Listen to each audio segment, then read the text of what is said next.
Well, welcome everyone back to the reaction phase. My name's Louie. I'm joined by my good old friend. Are you old? Are you older than me or younger than me? I'm older than you. How old are you? I'm not going to expose that. Oh, okay. Don't expose my information to the public, man. What are you doing? What's your social security number? I'm joined by Josh from Hometown TCG. Welcome back to reaction phase. This is like episode, I don't know, let me look at yours. This is episode a lot. We're like rolling here. I think I might have made an episode number wrong once. This is like 17, something like that. Episode 17. That's pretty good. We're doing good. That's pretty good. I can't believe we're doing this. We're done this for 17 episodes. If we do this every week, episode 52 is 1 year, and we should do that episode in person. Oh, that would be dope. How sick would that be, That'd be dude? super cool. That'd be super cool. Today, welcome back. I know we had like the flood. This is like the first video of my temporary setup. I just spent an hour and a half setting up my desk, which is my gameplay section. I don't know. It's a disaster. But we're going to talk about all things Flesh and Blood this week. We're glad that you're here. How was your weekend, buddy?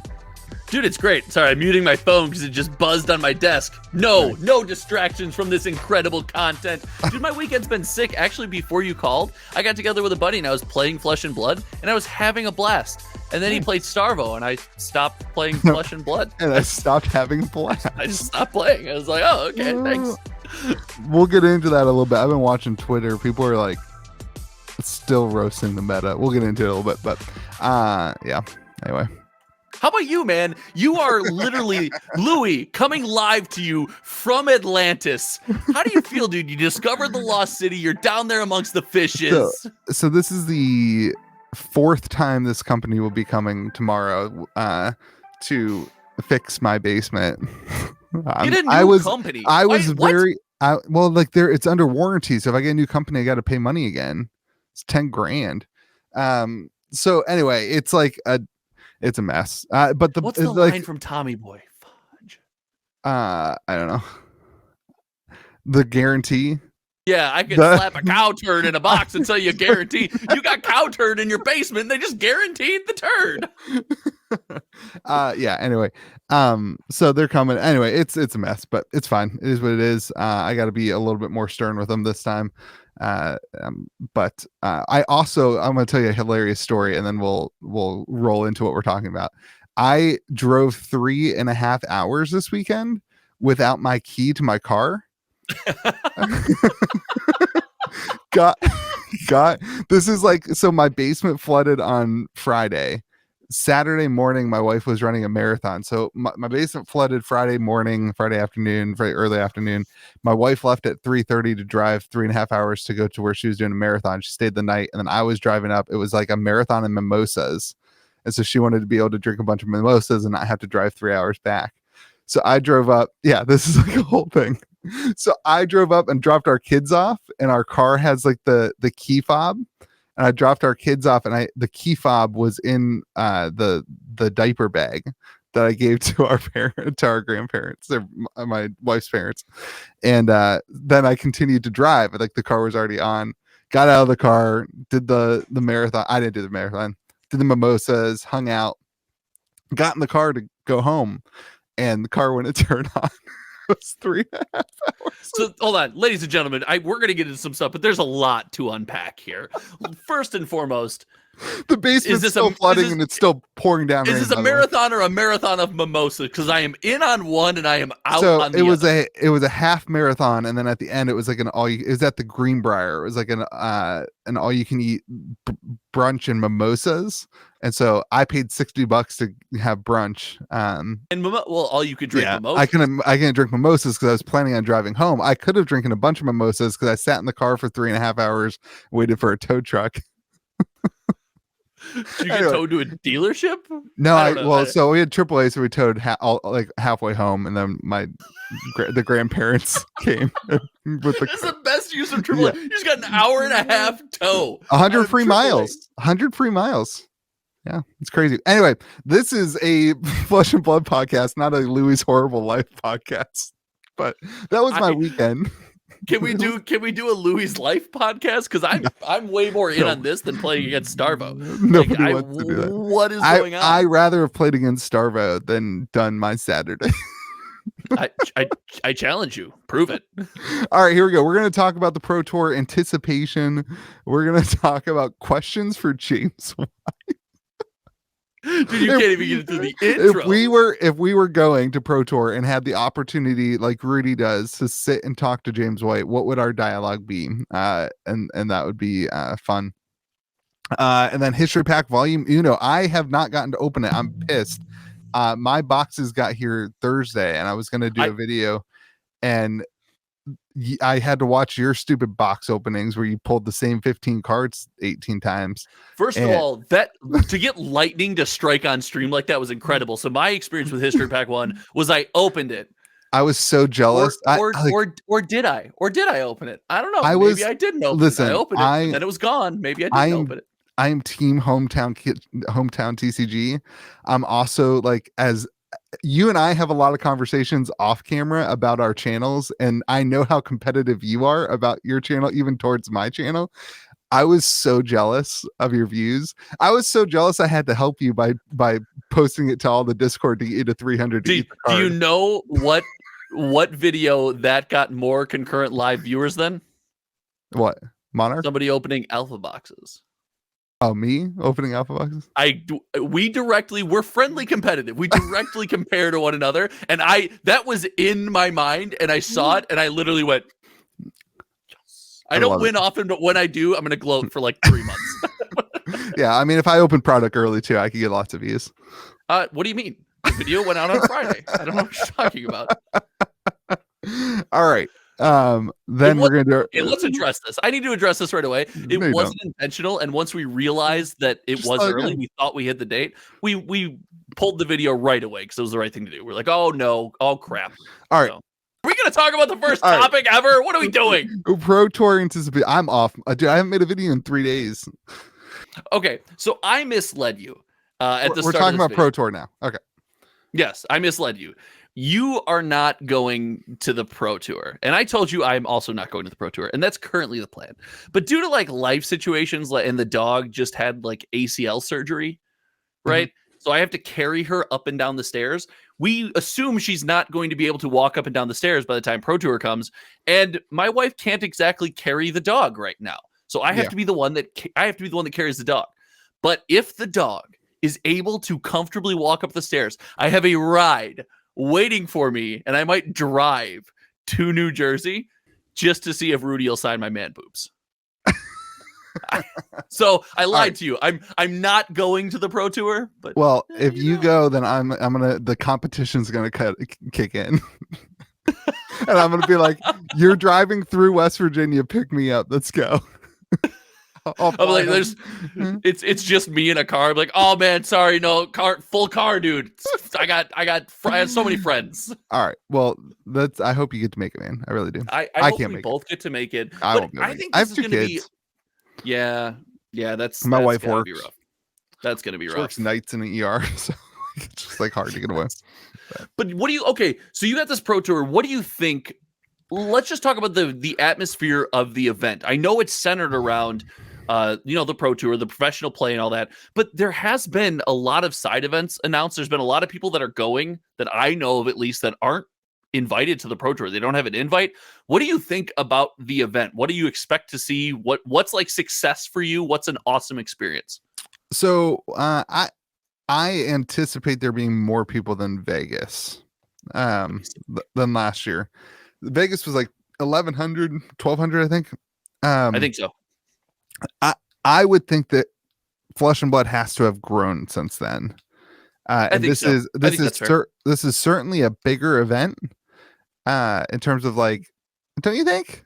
I do, but it's just cool to say that out loud. This is certainly a bigger event, a more important event, I would say. And there's the international crowd. Like, I don't know if there's 30 people coming from international or 300 people coming international. Vegas is a better location. And so, like, I would say you just talked about. Okay, sorry. Go ahead. What? I mean, you talked about the location, and it's right on a coast where international people could fly to, New Jersey. Oh, yeah, no, I know. I understand why it's there. Okay. Yeah, I'm not saying. I'm saying in terms of U.S. people showing up Vegas is a better location. People like going to Vegas. Nobody likes going to New Jersey, but it's close enough to New York, maybe. I don't know. It'll be interesting. I think success, it needs to be more people than Vegas, in my opinion. Okay. And I think it will be. Like, I'm going to be very clear. Like, I think it will be more people. It'll be a success. Yeah, I think good. I think the meta is, I've been watching Twitter, like I said earlier, and like people are like, I don't know what I'm bringing, 50-50. I'm still, some people are like, oh, I finally got my 80 card deck set up, but I don't know. I think the meta is still questionable. I think Starvo is still a big force, and it'll be interesting to see how many show up with Starvo. So that's what I want to see, because we are on the we're in the twilight hours. We're on the back nine, as they say. If you're going to this pro tour, it's, by the time this releases, it starts in 5-6 days. You know what you're playing, right? You're fine tuning. You might make a tweak here and there. Don't be an over tinkerer. Don't be a tinker stinker. Just play your deck, get good at it. But if you don't know what you're playing and you're going to this event, I think it's fair to say you're in trouble. You need to know what you're playing, and you have to plan for Starvo. And I honestly think it's not unrealistic to see a 60% day one share of Starvo, because these are people that want to win. Well, Starvo's the Starvo is probably your best bet to making it to day 2, wouldn't you say? I think that's fair, but you have to have reps on the deck. This is not your armory crowd. Oh, I know. And I want to make that clear. Just because Starvo is, we always call it the colored pencil deck, the crayon deck.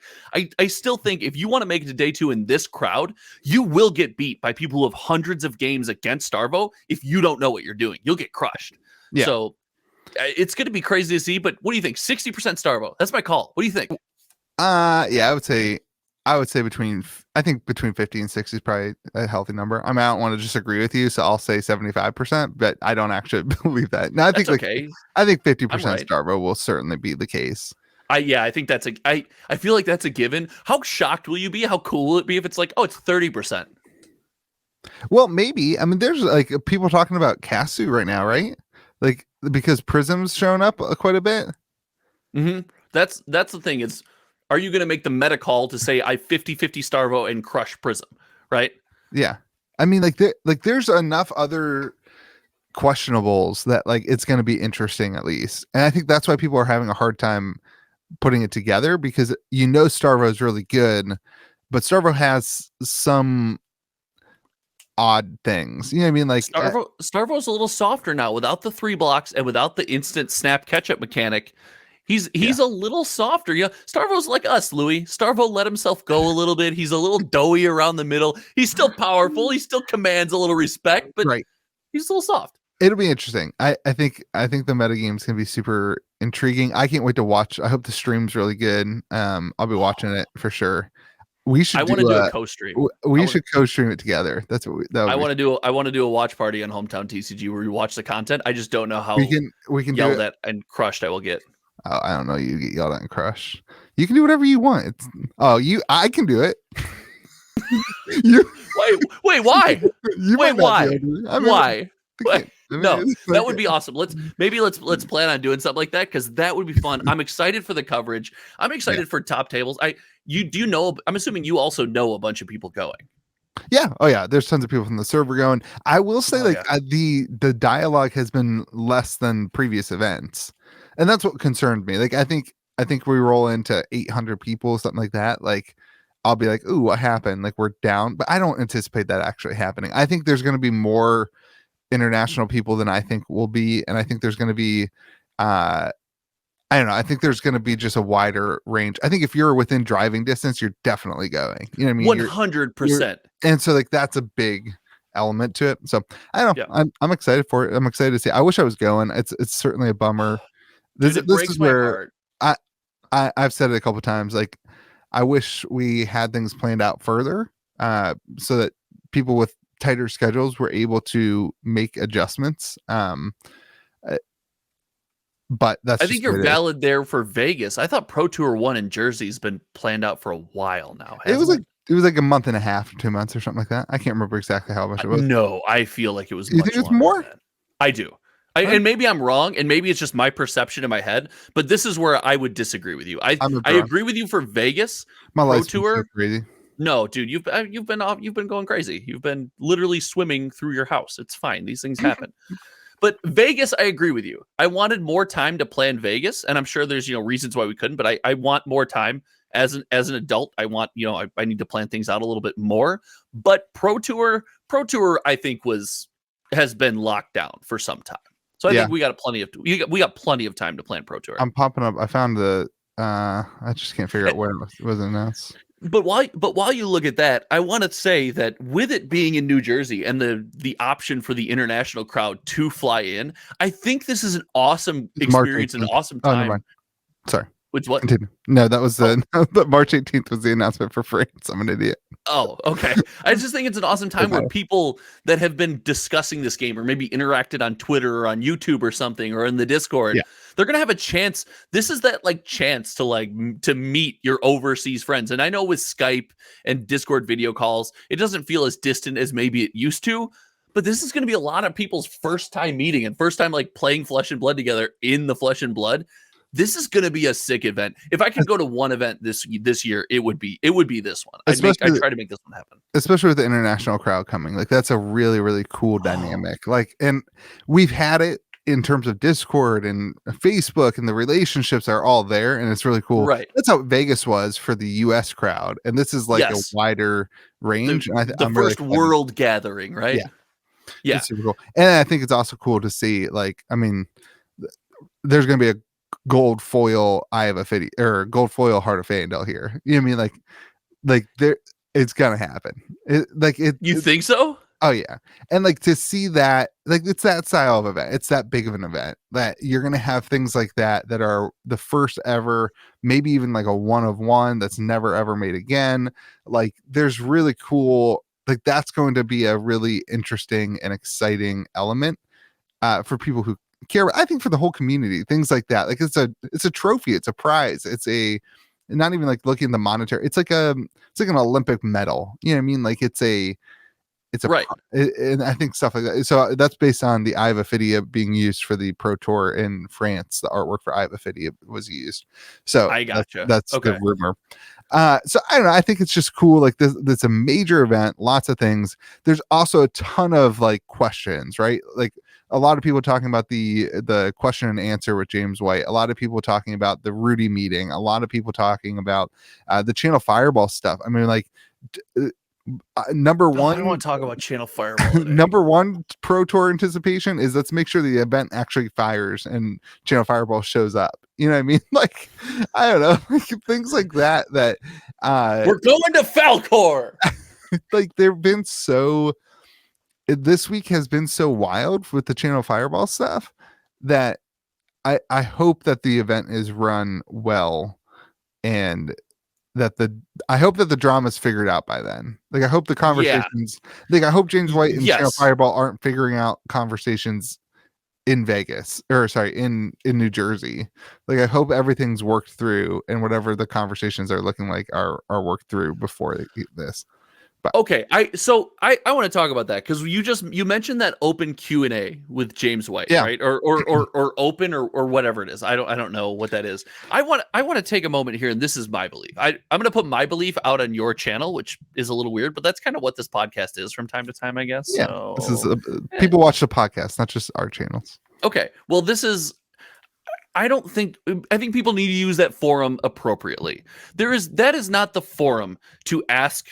To bombard James White with how long is your Channel Fireball contract? Yeah, no, for sure. What are you doing tomorrow but I've seen people in comment section and stuff. And guys, we have to remember there's a time and a place, and it's important to remember this is bigger than that. This is a celebration of a community that we've come to just embrace and grow and love, and a chance to get together and celebrate a hobby that I think it's fair to say we're all huge fans of. This is not the place for that. This is not the place for that. So don't use that forum for that. If I see people using that forum for that, I think I'll be a little disappointed. I'll be upset. I don't know that there's going to be an open dialogue question thing. I don't know if that's a rumor that's going on. I don't know if that's I know a rumor. it's locked behind the Pro Tour invites, first of all. But so even if you bump into the guy, because he's going to be there in about, this is not the time and place. Just enjoy it. Thank the man for making an awesome game. 100%. Take the time to lean into the positives. This is what I would encourage. And that's something I truly believe. After some of the comments I've seen, I want to make sure I get that out, because some of the comments are like, "Oh, I'm going to go up to him and ask him." I'm like, no one's going to ask.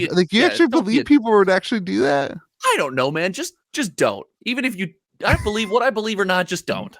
Comment sections on YouTube are far more erroneous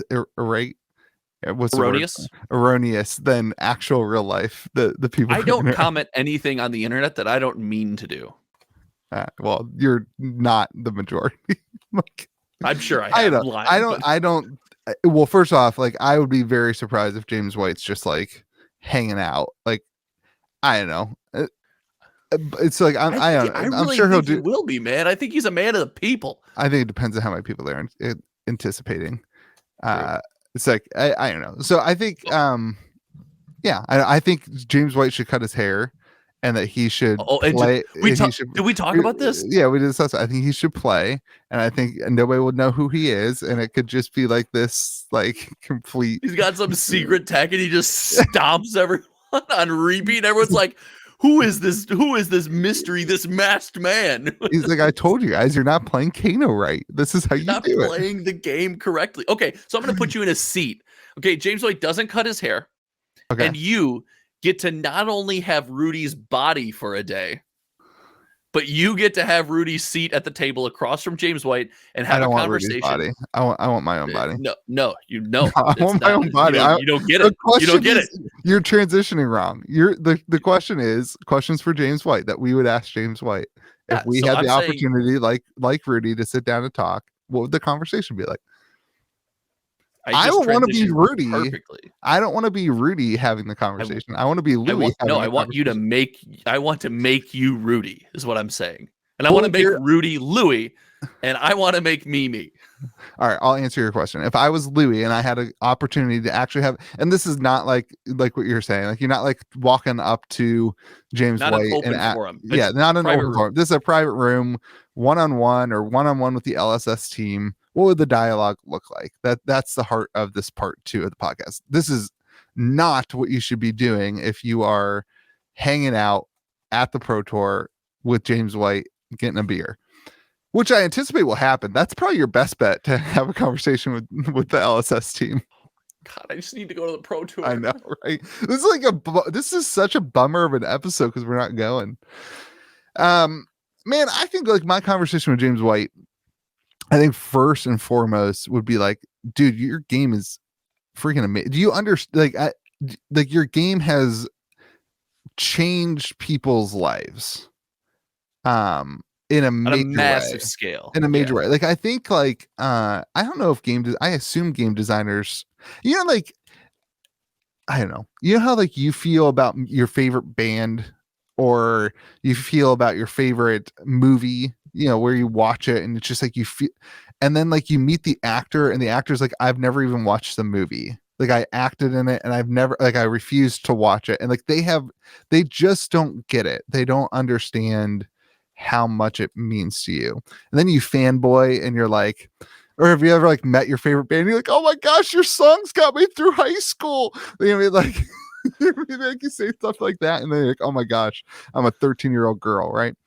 Like, I think the conversation would start like that, which is just like, this game has incredibly changed my life, and not just the game, but the community that it's created, with the common vision of, like, things matter, and relationships matter, and playing against each other matter, and it's not just Magic Arena, and like it has created such an amazing community, and I would want to just say thank you for that.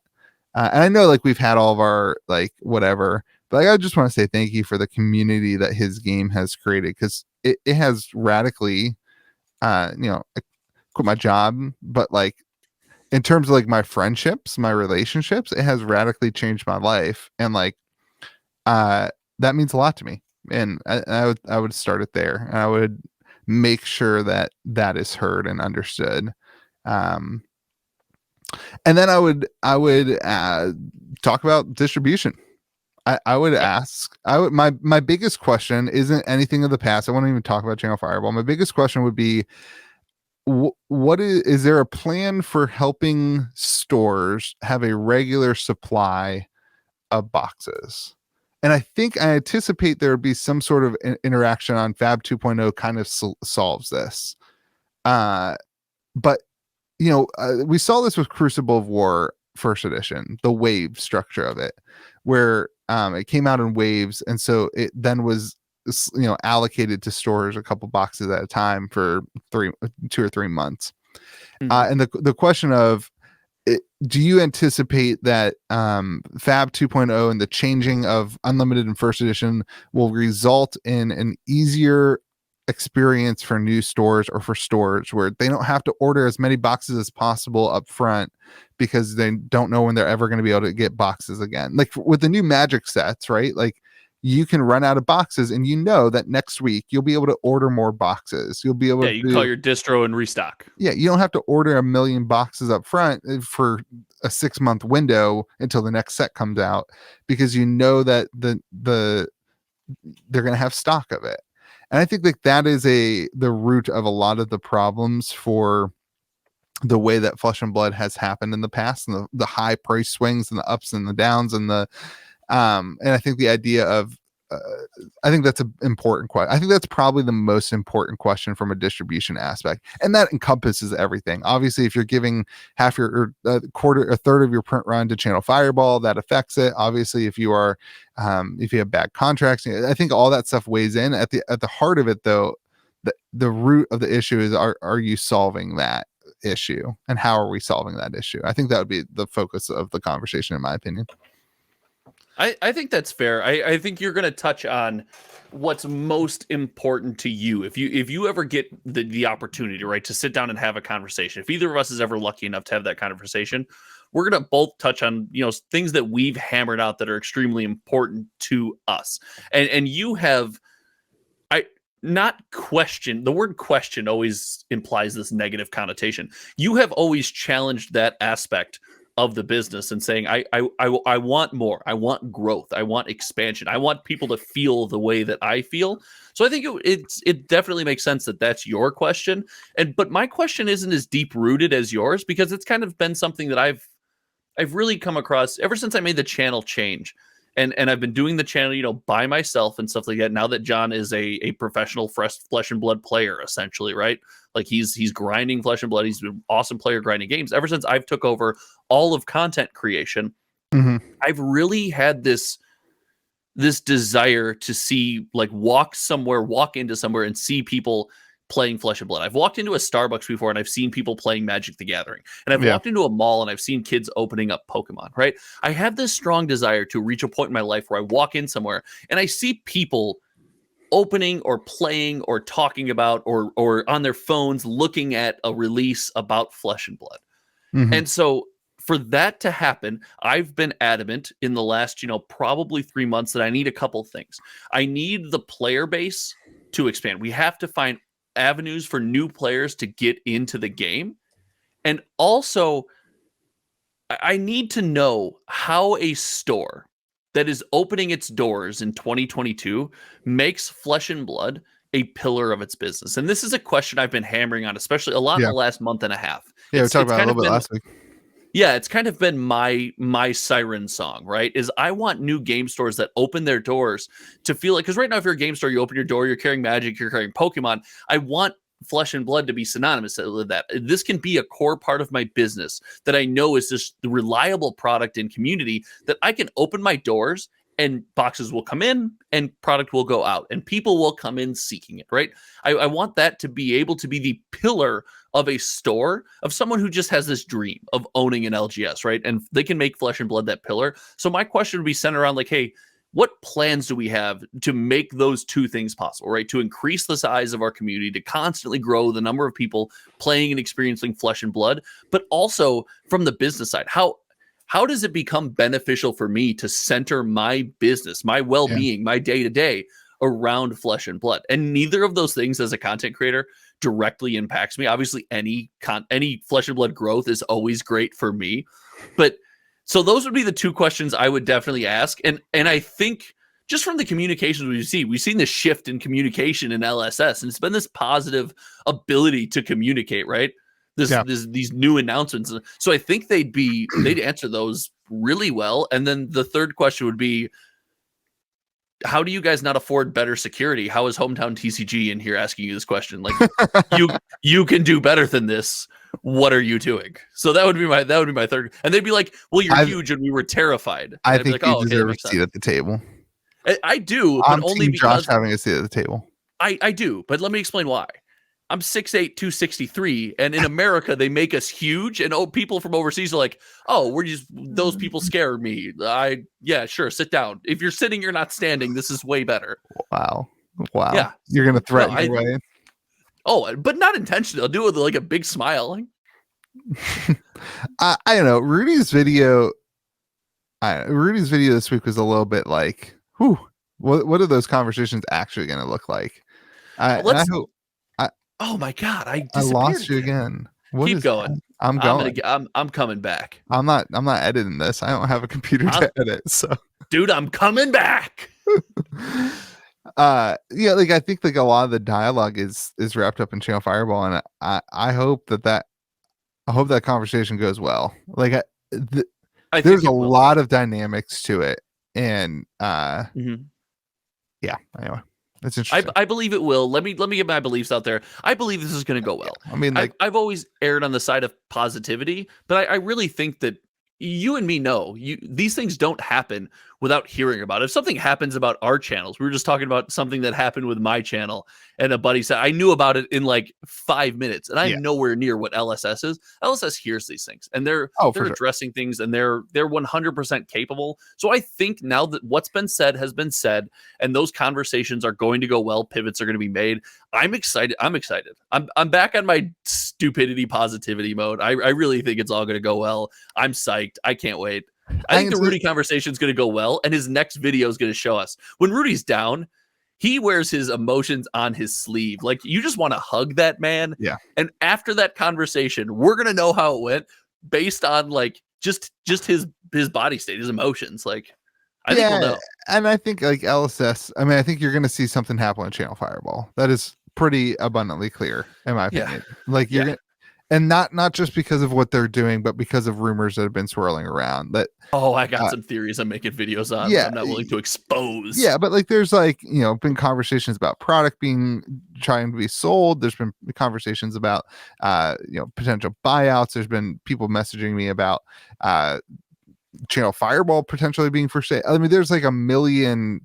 Something is wrong. So many rumors. Yeah, like something is happening in the world of the CEO headquarters at Channel Fireball, and there is some interaction with LSS, and like something's going on. Whenever that all happens, I firmly believe it's going to be for the pro of LSS. And agreed. Because there's no loss. I mean, you lose Channel Fireball. I don't know. I'm not sure what you lose the event support, but that can be picked up. Like, I think Channel Fireball was probably a necessary evil. I don't want to use evil. It was probably a necessary thing at the beginning for Flesh and Blood. Probably is far less necessary now that they have the contacts and the relationships in the United States. And I hope that that's the way that it goes. So. Yeah, I think it's gonna be. I think it's gonna be good. I'd love to be a fly on that wall. Do you know what I mean? I've been saying it all week, like just to hear the conversations. I would love, like, just to make this a conference call. Let us in. I'll be on so much mute. Oh, I'll be on so mute. Just let me live stream it. All I want to do is live stream it. Just you'll finally get more live stream views than me. Nice. Wow. Wow. I told you 3 months. I did it once. In the next 3 months, I'm going to lean in. I'm just going to have our view counts constantly on my video. Oh, that's not cool, man. That's not cool. Hey, don't fight dirty. Let me win. Let me win once. Let me win once. Let's be fair. You started it. Let me win once. Yeah, but let me also finish it. Come on, man. I also make 18 videos to every one that you make, so that's why my view count's high. Those numbers are pretty close. But I would love to. The I quality don't know, of my videos, the quality of my videos is far less. That is not. Well, we're not going to get into this right now. The other question I would have for James White would be like, why'd you make a game? Like, I want to know why someone makes a game. As someone who avidly plays games, I want to know why someone makes a game. Like, what drives you? Do you just play all these other games? And you're like, everything sucks. I want to make my own. Like, what drives you to make a game? Have you ever thought about making a game? I've made a board game. Okay, but have you ever thought about making like a real game? Wow. I made a board game. I had a whole prototype and everything. Really? Yeah, like I cut it out I went to the store at like 3 a.m. and like it wasn't very good. We played it. Dude, I had a board game play group. We played it a couple times. It's not for me. But just the fact that you went down that road is sick. Like as a software engineer, as someone who builds things like for a living and having to think like what could happen, what has happened. Why does my camera keep cutting out? I don't know. My goodness, this is ridiculous. But what could happen, what has happened, what might happen, like, and all of the things in between. That's awesome that you've made a game. When you I'm really impressed. When you buy a 3D printer, you're just constantly looking for things to do with it. You're just like constantly trying to find. My buddy tried to convince me to buy a 3D printer, and that's why I didn't. I was like, I'll just be doing things that I don't need. No, it's like a complete waste of time. Like when you buy a 3D printer, you have like one or two reasons you buy it, and then you build your 3D Settlers of Catan board, and then you're like, okay, why do I have an $800 3D printer now? And so then you just start doing things with it, and it's anyway. That's the story of why I started working. Okay, so last question before we transition away from this. You're at Pro Tour. I'm going to put you in a hypothetical situation. Love it. You're at Pro Tour and you're doing your live stream because you do like the camera live stream and you do vlog. That's the one. Mm-hmm. If you could catch one topic being discussed, and don't give me distribution again, like LSS has got two people behind you and they're discussing something and you catch it on stream, what would the topic be that you would just be like, oh my gosh, I'm so glad I just caught this on stream, this video is going to be hype? What's the topic that the LSS team is talking about behind you that you like Louis sneak in on it? I cheat and like reveal and get in trouble? 100%. Like that is 100% the question. What do you spoil that you shouldn't have spoiled? What's the topic? Print runs of Unlimited. Oh, more like print runs of like Monarch and Tales Unlimited. Okay. Like I think it's interesting. There's like a lot of speculation on is it equal or less than first edition. I think that would just be like a wild conversation to have. Like I frankly don't think it matters. Like I think it could be a really cool long-term collectible funny thing. Like one of those just like funny things that happen when you're like, oh my gosh, remember when they printed more first edition than Unlimited? Because like it was just like a funny, in 30 years when we're still playing the game. Like I think that could be a really funny thing. So that fits my channel. I mean, obviously there's other things, but that one fits my channel really well. That'd be a good one. And I can see you too. Like you're having a conversation, but you just start to talk quieter and move the camera closer to try to pick up the audio behind you. Yeah. It's like only half your face at this point. How about you? Your vlogs are sick, dude. I wish I could do one. I'm like the more we do this podcast, the more bummed I get about not going to pro. Let's just go. You drive to Chicago, come pick me up. If I didn't have kids, I would be there yesterday. I'm like waiting for everybody camping out, but like it's a lot, man. Yeah, kid, call George. Have George babysit. Oh God, no. Why? How much damage can he do in one weekend? Kids are not gonna work. Our kids are weird too. Like I don't know. COVID kids, man. We had COVID kids, so it's like my kids like need me to put them to bed pretty much. It's crazy. That's why I do this podcast. I need to hear your soothing, beautiful voice. I was like, I can't go to sleep on Sunday night until I've had my conversation with my It sounds like this. Go to sleep. Go to sleep. Go to sleep. It doesn't sound. Why is it so aggressive? All right, so I think Pro Tour is going to be cool. I think the fact that there's all these. You didn't ask me a question. I did. I said, how about you? You didn't. With your secret information, you're vlogging with your camera. You left your earbud in the room, and James White's talking. You hear everything. What is it? I'd want to hear the next set. What about? That's I'd want to boring. hear. No, I'd want to hear what it is. Oh, the next set, not Yeah, Uprising. not Uprising. I want to hear because I don't know if you remember, one of the coolest things I ever had the chance to do was be the one that dropped the scoop about Kingdoms being Tales of Aria. Yeah. And that was so much fun. I got like an adrenaline rush. It was John and I were still working together. I was sitting on the couch with my wife, and I called John. I was like, I have this information. It came to me from a reliable source. You need to get here now. He drove over to my house. We ran upstairs and we just shot it. And the whole time I was like, I felt like that's what paparazzi feel like. That's why they do it, right? I remember when that information, when you posted your video, because I have you on Notify, and everyone hit subscribe and notify right now on my channel. Darn competition. I have you on Notify, and I was at like my wife's grandma's birthday party or some crap. I know this story. And the Notify, I was like, oh my god. I went into the bathroom and watched your video in the bathroom, and then I filmed my video in the bathroom with like a screen record on my camera on my phone. Do you know what? And we had been acquaintances. We weren't super close at that point. I gained respect for you because you were one of the channels that were bigger than ours that actually gave me credit. Of course. You gave me and no, there were every other bigger channel that did things on our release. Some channels took pictures. So they held their phone up to our video and took pictures of the leaked information and used it in their video and never once mentioned our channel. Classic. You gave us credit and I was like, oh, I like this guy. And the other channels, I was like, down with them forever because I hold a grudge for infinity.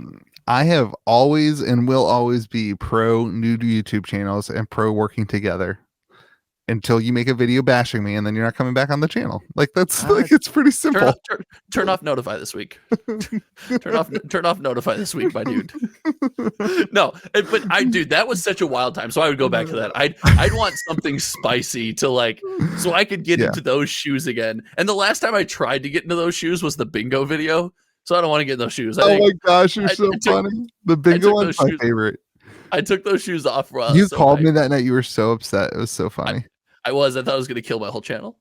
I thought it was. Anytime you think something's going to go well on a YouTube channel, it doesn't. And anytime you think something's going to not do well, you're like, why does everybody like this video? And that's because I look like a dink. The history of the world is going to you're going to love it. It's just going to be like the meme of your channel. That's great. Well, the history of the world is one thing, but the history pack is another thing. Gosh, I hate your transitions so much. Has dropped. Okay. I haven't opened one. I have a case in my house that I was supposed to open the night that you got to do your little live stream. Sorry, that you didn't do your live stream. And I still haven't opened it. So tell me the deets. Is it as bad as your stream was? No. So I did a second live stream, or maybe first, alleged second live stream. I started watching that today. And the variance was normal. It's 12 it seems like 12 majestics per box. And when you get a legendary, the legendary takes place of one of the majestics. So you get 11 majestics and a legendary in that box. But your majestics weren't duplicate on that box? One or two, maybe two or three. I heard somebody else's box was also duplicates. Not that I've seen. Now, I got a lot of flack, and in that video, I think it's important for people to remember that every set we've opened, we've all opened fluke cases, right? Like cases that were just like, oh, no legendary case. Or you see the people posting online, I got a 3 legendary case. Like these fluke experiences. That's all it was. We just caught lightning on camera, and we caught it with the first one. Monarch was a little bit different. Monarch was spiky as heck. Sure. Remember Mitch's boxes on our live stream? Mitch pulled multiple Midtown Merchant, multiple. I'm just kidding, Mitch. Multiple 3 legendary cases, and then we would do Monarch was a little more spiky, and Monarch had the entire print run of first edition had double same pitch rares, which is not supposed to happen in Flesh and Blood. Because it doesn't work for. I have a picture of that from a release. I had a pack. I opened a pack and it was double V of the Vanguard, as the rare, and I was like, oh, which is this has never happened in any other print or any other run of any other Flesh and Blood product. So it's certainly not the way it was supposed to be. But I'm talking specifically about the exact mapping, right? Getting the exact Majestics to the card. And just to catch that lightning, but then to have to remind everyone and constantly, guys, this is not an indication of the entire product. This is a one-off. This is as it sits right now. It's a one-off sample size. If you start showing me 1 out of every 10 case openings, 1 out of every 20 is like this, then it needs to be addressed. If you show it to me once, it's not a problem. It's an experience. Like, oh crap, that was a fluke. Like, hope this doesn't happen again. So the issue is what you ran into is part of track printing. I'm not sure how familiar you are with the way that track printing works, but the viewers who aren't, things are a sheet, and like I guess you've all seen the print sheets. I was going to show you one, but I don't feel like moving my camera. So you have a print sheet, and so the printer comes and it cuts all the cards in order, right? And then it goes basically in order all the way down the line, and it gets randomized. But nothing is truly random. In order for it to be truly random, you wouldn't be able to do the whole like common equipment, common, the 2 rares, right. whatever the pack order is. Yeah, you have to have some sort of it's an algorithm is what it is. And those algorithms cost money and they cost time.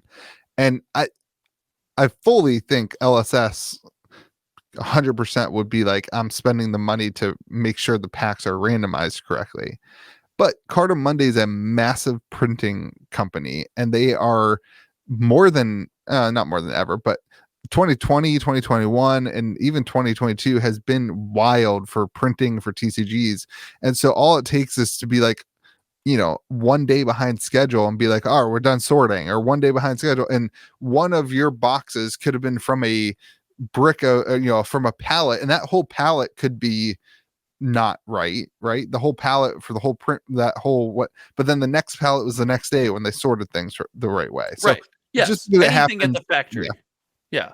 And so like that's the way that I think that would work. I have noticed, and there's been some dialogue going on about the number of Storm Striders that have been pulled. I just happened to have one on hand.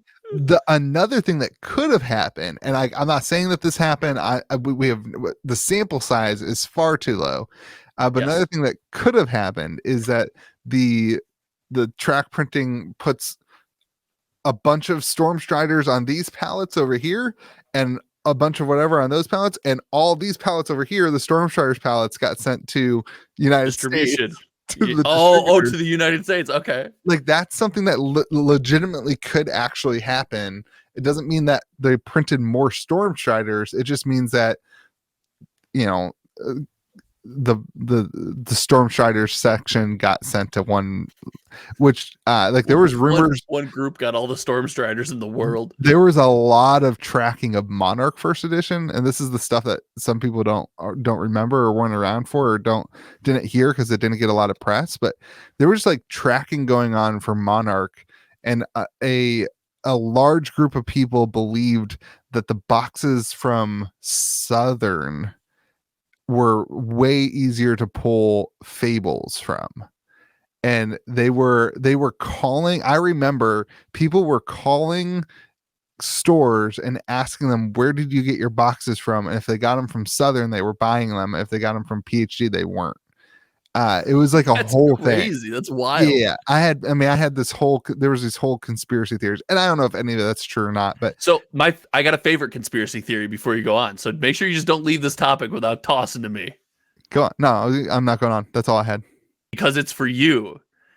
My favorite conspiracy theory is that with PvE dropping, there wasn't enough crazy cards like Crazy Brew and Cokes of Commotion in circulation to support the monster that will be PvE. And so in 2 cases, I pulled 6 Cokes of Commotion in 2 cases.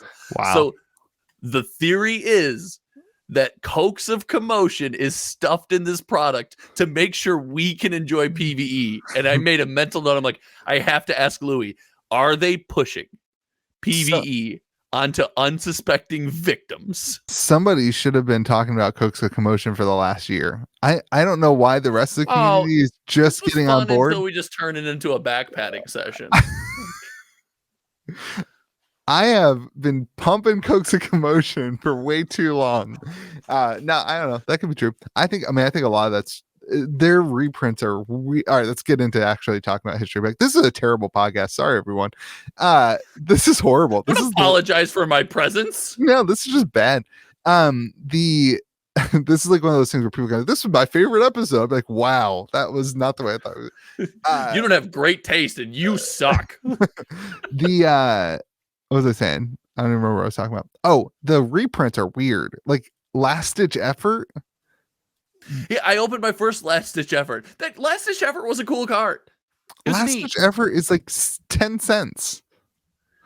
It's not about the price of the card. It's about the future quantity of the card. We disagree on that. So they think we're gonna need more Last Ditch Efforts one day. What deck runs Last Ditch Effort right now? The one I'm going to build tonight, just to prove you wrong. Like nobody 3 copies. It's like 3 copies. There's a couple other of them too. I haven't had time to dive into it. Do you know what I haven't seen in this product that's going to make me mad? It's going to make me mad. I haven't seen Pursuit of Knowledge. Oh yeah, that would make you mad. I mean, it's on TCG Player now, so like you can know what's in the set and what's not. I think Skullcap's in, or no, it's not. Skullcap's not in the product because of the Everfest printing. Yeah, I was right about that one again too. You're back, Louis. I know people hate that when you say that. What did you say you were right about? Yeah, something? People hate that, and I get it. No, if they've been around your channel a while enough, they're used to it. I don't think because you're right a lot. Well, I just say a lot of things, so I'm right and wrong a lot. I have started to do the same thing. I think it's a disease. It's bad. The pack layouts are cool. I don't like some of these things are selling for more than the black border counterparts. That kind of irritates me. I mean, that's new release. That doesn't. The supply of this thing is crazy low. It's crazy low. Right. So doesn't that make it highly collectible? Yeah. So my distributor is hilarious. I called him. He gave me 2 boxes. This is one of the distributors. 2 from one store and a Baller brand. 2 whole boxes. Yeah. Anyway, and so I was like, "What? Why can't you get me more?" I was like, "You can't give me a full case. Like I'm hearing everybody else is getting a case. You can't give me a full case." He's like, "No, I can only get you 2 boxes." He goes, "I don't know why they're telling everybody that it's not collectible when they're." He's like, "If you only print 7 boxes, it makes it collectible. I don't know what they're doing." I was like, "I don't know either, man." He was like, "It's absolutely ridiculous." He was like bashing them. I was like, ugh. If I'm a news store, I'm not feeling pretty. Yeah, I was about to say, this is good thing this is an established relationship at this point. Yeah. So, I think we talked about that 30-year window. It's not collectible 30 years from now, though, right? Well, so the other thing that he told me, this is the same guy, so take that with a grain of salt because I know he doesn't watch this. I know he doesn't watch this. I'm not a big fan of him. Anyway, he just doesn't like he just doesn't know anything. He doesn't know anything about Flesh and Blood. Like he knows nothing.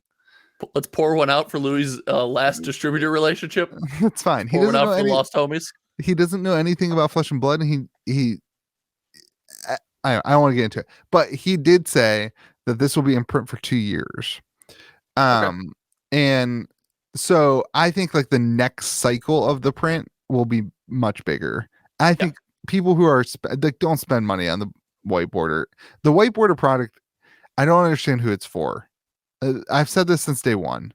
I don't they told us that it wasn't for stores who carry Flesh and Blood, but the only people that it got allocated to is stores that carry Flesh and Blood.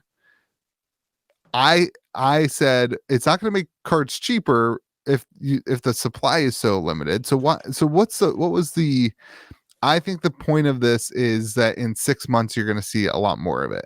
And like this was just when they wanted to release it. And so in 6 months. And if you prep for any booms, we talked about how they experience this explosive growth potential. If they experience this explosive growth again after Unlimited has, more or almost all but dried up, you need something like this. I feel like it's a safety net product, and I've made my thoughts on this clear. It's a safety net product that we don't need yet. It's a safety net we haven't fallen into, but that's what it's going to exist as. It's going to exist as a safety net that, as of right now, we don't need the safety net. But it's nice to have one day. Like I said, my thought with Unlimited, and I said this a long time ago, was just never say it's out of print. Just reserve the right to like Pokemon does. Reserve the right to reprint it whenever you feel like the market needs the product. I Unlimited was supposed to be for collectors or for players. First edition for collectors. Boom, boom, boom. That made sense to me. I hope this product is that product where they're just like if they at any moment we could release a bunch more of it. If they out of print History Pack Volume 1, that seems weird to me. I guess at some point you have to stop printing it, but yeah, you can't print enough product. You can't have enough things at the printer, right? Crucible was in stock for 3 months. Like it was at distribution for 3 months. This is where I'm talking about. This is where I started the podcast off, which is like, I hope, or the conversation with James White, like I hope that this is a product that we see in stock for stores to be able to order. I don't particularly think that we need it right now, but I hope that that's the way that this stuff goes, where like we can order this for a while. And it's not this kind of race to the, I don't know, whatever it has been in the past. But I don't know, product seems cool. I'm with George. Like the white border cards don't look as bad as a lot of people made them out to be. I don't really care. Like it doesn't matter to me. They look unique. I haven't, as I've opened everything to be, so I have got to open it and I've sent it all off. Like this is the last stack that's got to get sent off. I haven't put any of it in decks yet. I'm excited to see what that's going to look like, because you don't know until you you're holding the cards in your hand, right? And you're playing them. You can see them out of sleeves and stuff, but when they're in the deck with the other cards, that's when I'm interested. I'm curious what that's going to look like. I don't know. I'm still like, I don't really like the white borders. I don't think that matters though. Like I'll tell you what I don't feel like the pull rates are that great. I don't feel like the pull rates fixed anything. It's roughly the same pull rates as Unlimited was. Right.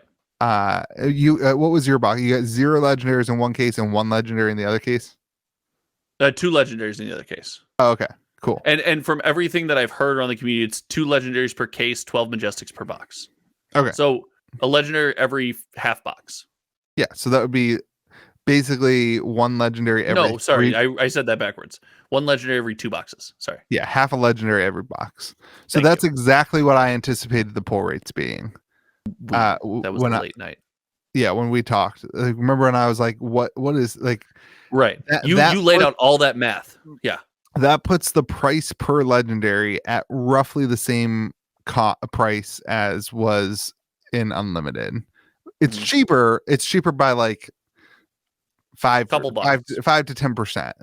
Same thing with the Majestics. Price per Majestic for packs to the Majestic pull rate is roughly 50 cents cheaper or something like that. It was like $9 to, I don't remember. I think it was like for Unlimited, it was like $10.30 per Majestic.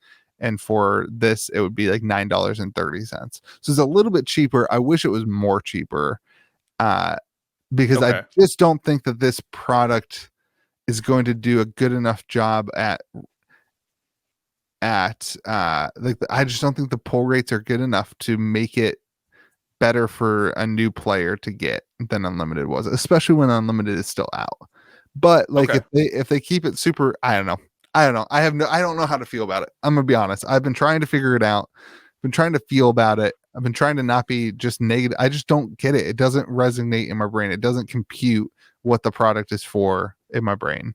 Everyone I see online talking about it are collectors who are talking about how rare it is. Yeah, wanting the white border stuff. Yeah, that's the one thing I don't get. So I encourage people don't use it that way, and definitely don't shill out a bunch of money to try to pick stuff up, because it's going to be in print for 2 years.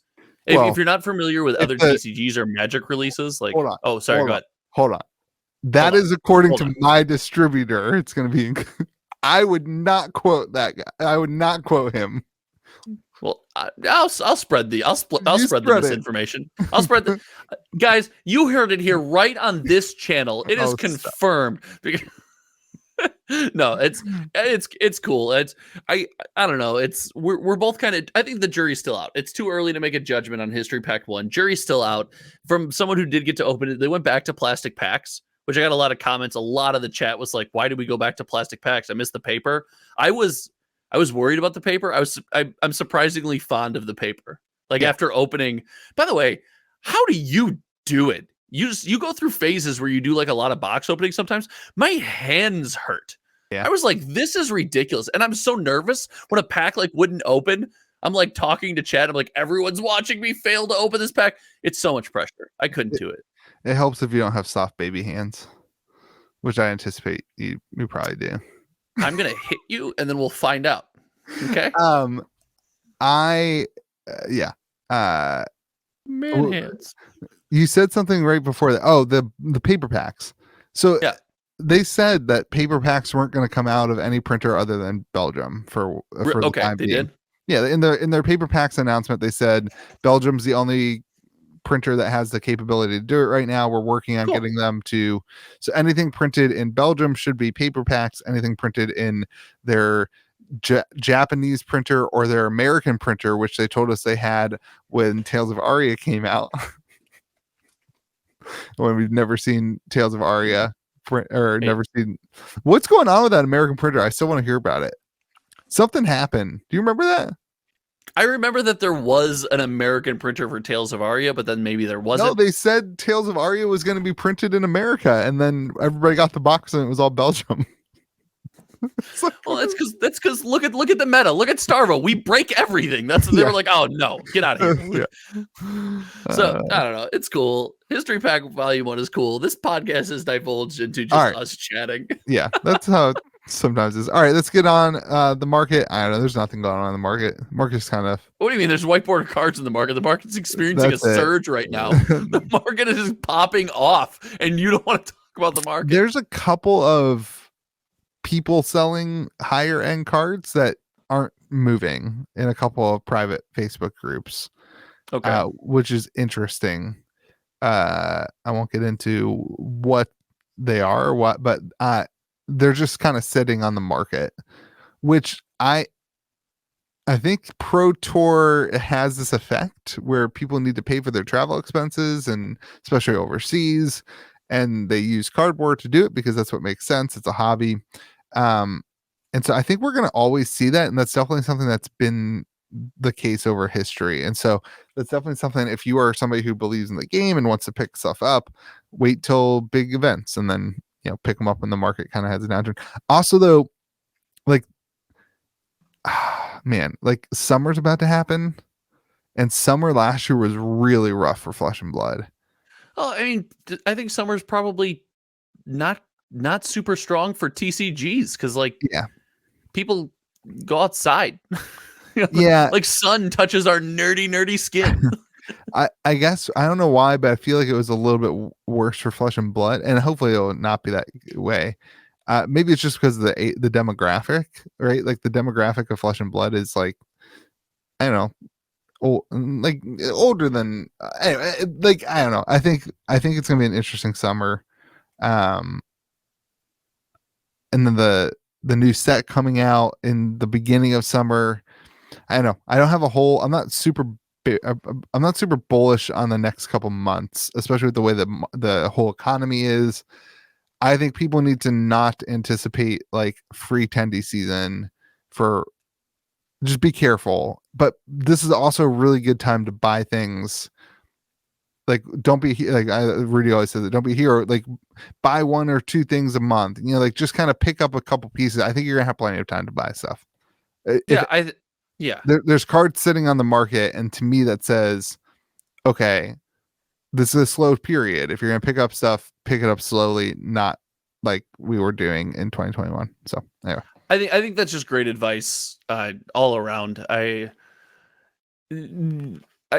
more into investing in the traditional sense than I ever have been with cardboard. I know that's silly to say because I have all this stuff behind me.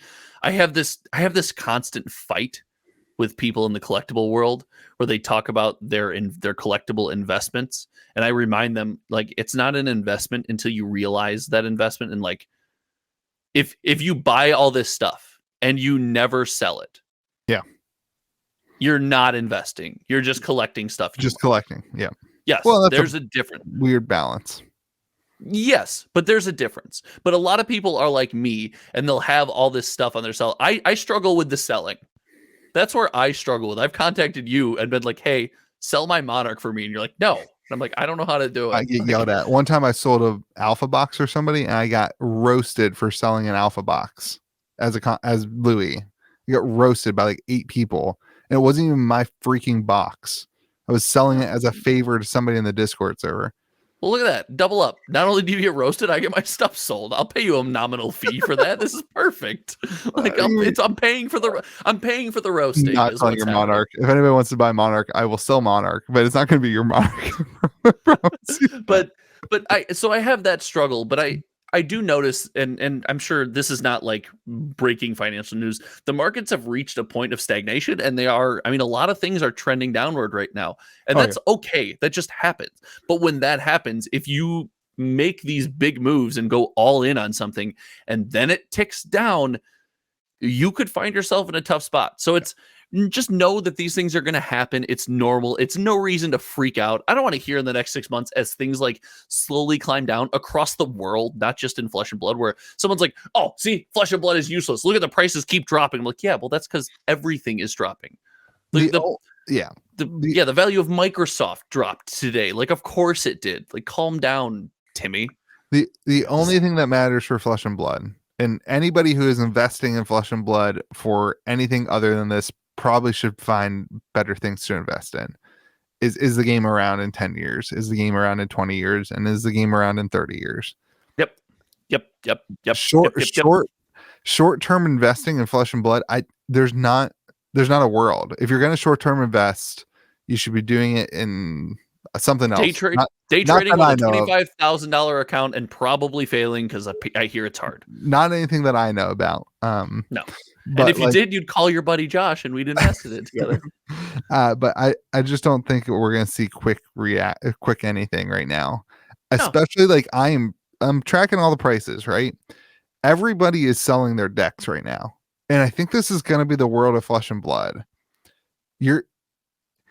When your deck costs what it costs, $1,200, whatever it is for a classic constructed deck, and the meta shifts so radically, what inevitably happens is people don't keep their decks. Like I have, 15, 20 commander decks that I will never sell.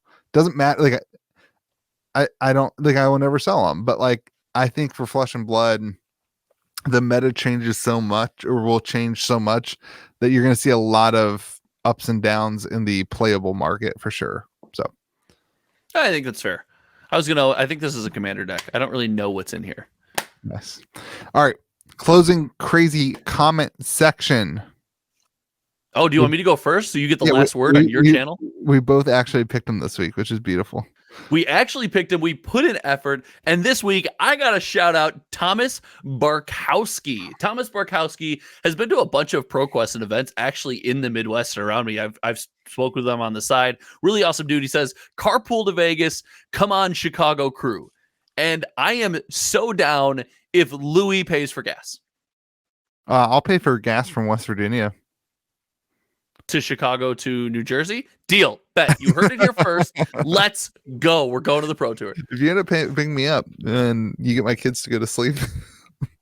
So I should come. What I should rock do, them in each hand. What do you want me to do? You'd be going like on Thursday. I think there's a debate of if I do leave, I would know Wednesday and leaving like Wednesday night.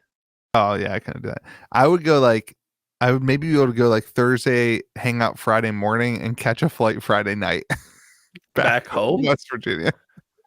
That sounds horrible. Flights are really expensive right now. Just so I would do that though. Like if I could do that, I would do it. I don't know. Anyway, I'd buy you a slice of pizza at the airport. The money doesn't matter. This is my job, so it's business. It's a business expense. Somebody can buy my Monarch boxes in Jersey. It's a business expense for me, and yet somehow the money keeps mattering. Tell me how I do that. Just don't pay yourself. That's what I do. I don't. Nobody should listen to me on anything. That's what I'm learning from here. All right, here's mine. He says an hour into the podcast of people listening to him. Michael Rose This was in response to me saying, as long as we don't go that route with the new illusionist last week when I was saying, as long as the community doesn't go waifu, he said, we don't get the waifu culture here. He said, too late, my friend. Too late. And that is true. I've already seen the videos.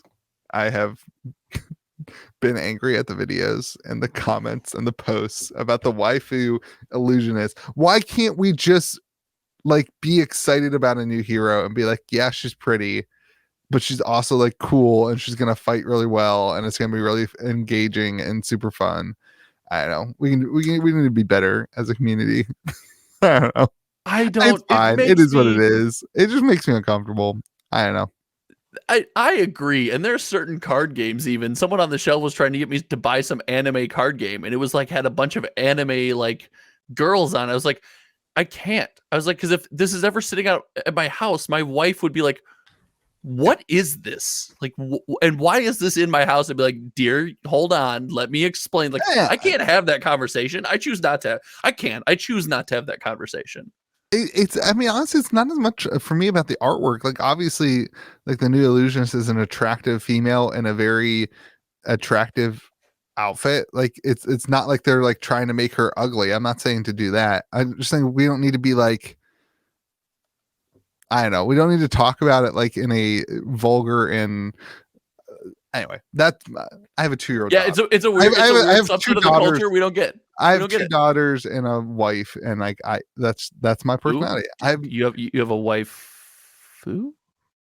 She is my waifu, that is for sure. My wife is who I choose to pick as my waifu. And she runs freaking marathons, drinks mimosas. Listen, so how many mimosas does she have to drink to realize that she's happy with you?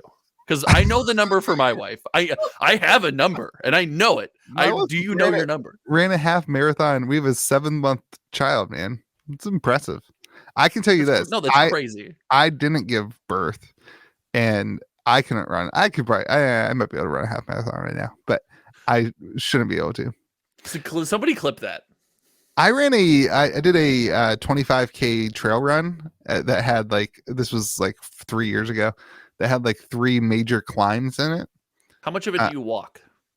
Well, so you run like a 12 to 13 minute mile about, because it's trail running. I mean, like there were like 3 quarter mile or 3/4 mile climbs where you're like on your hands and knees climbing up a hill basically. And it's called the Frozen Sasquatch. It was 6 degrees. It was January 6th, snowing. So anyway, I trained for that for a long time. I could run a half marathon right now. It would be a very, very slow half marathon. I went and sat on a gorgeous beach with my toes in the sand and had a really nice cold beer. Nice. That's life.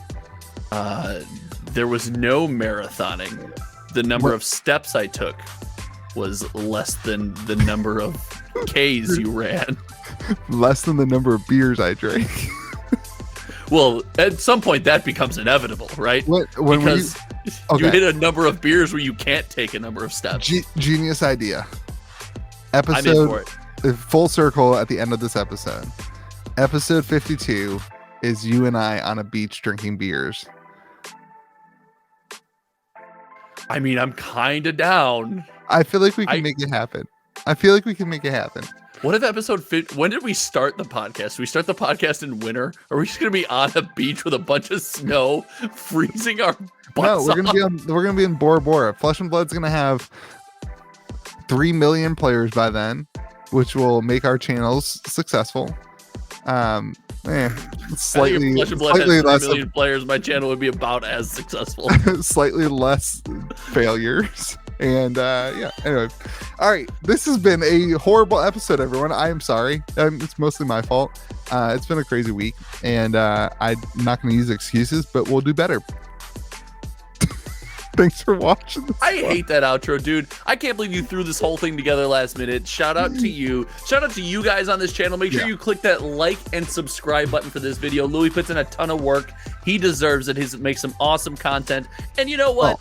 me appearing here makes the channel that much better. Make sure you Click the go button. and subscribe to Hometown TCG and watch. Here's what you do. Like, if you really want to help us, if this is your goal, what you do is you watch one of my videos or one of Josh's videos, and then the very next video you watch is the opposite channels, and then Is Rudy. Oh, sorry. Oh, it's Rudy. Yeah, every time you watch a Rudy video, go watch our videos right after. Guys, you've been great. This has been an awesome episode, dude.